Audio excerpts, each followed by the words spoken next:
রাজধানীর করোনা পরিস্থিতি নিয়ে জানাতে মহাখালীর ডিএনসিসি কোভিড ডেডিকেটেড হাসপাতাল থেকে যুক্ত হচ্ছেন সহকর্মী হাসিনা জেসি। করোনা রোগী তো বাড়ছে, পরিস্থিতি মোকাবেলায় ঢাকার হাসপাতালগুলোর প্রস্তুতি কেমন দেখছেন, আমাদের বিস্তারিত জানাবেন।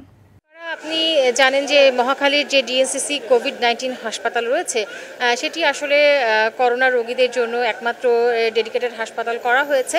এছাড়া কুর্মিটোলা হাসপাতালেও করোনা রোগীদের জন্য বিশেষ কর্নার খোলা হয়েছে। আমরা এই মুহূর্তে যে ডিএনসিসি কোভিড-19 হাসপাতালে রয়েছে এবং এই হাসপাতালটিতে আমরা দেখছি যে শুক্রবারও এখানে আউটডোর সেবা খোলা রাখা হয়েছে। এখানে প্রচুর মানুষ ভিড় জমিয়েছেন। আমরা সকাল থেকে দেখছি যে রোগীরা আসছেন এবং এখানে আসলে বিভিন্ন রোগের চিকিৎসা হয়, বিভিন্ন রোগের উপসর্গ নিয়ে রোগীরা এসেছেন। অনেকের সাথে কথা বলেছি, তারা বলছেন যে ঠান্ডা জনিত বিভিন্ন সমস্যা, জ্বর এসব নিয়েও অনেকে এসেছেন। কারণ আসলে এই মুহূর্তে ডেঙ্গু, চিকুনগুনিয়া, করোনা বিভিন্ন রোগের প্রাদুর্ভাব বাড়ছে। একনল অ্যাডভান্সড হাইজিন সোপ এবার জীবাণু ধুলাবালি ঘাম ক্লিন বোল্ড। কাজেই সব রোগের যে সিমটমগুলো রয়েছে সেগুলো অনেকটা একই রকম।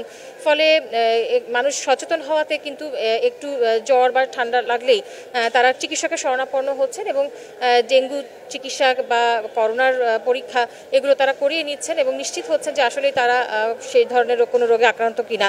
আমরা এখানে চিকিৎসকদের সাথে কথা বলেছি, তারা আমাদেরকে জানিয়েছেন যে এই মুহূর্তে এই হাসপাতালটিতে 15 জন করোনা রোগী ভর্তি রয়েছেন, তবে তাদের অবস্থা খুব একটা আশঙ্কাজনক না।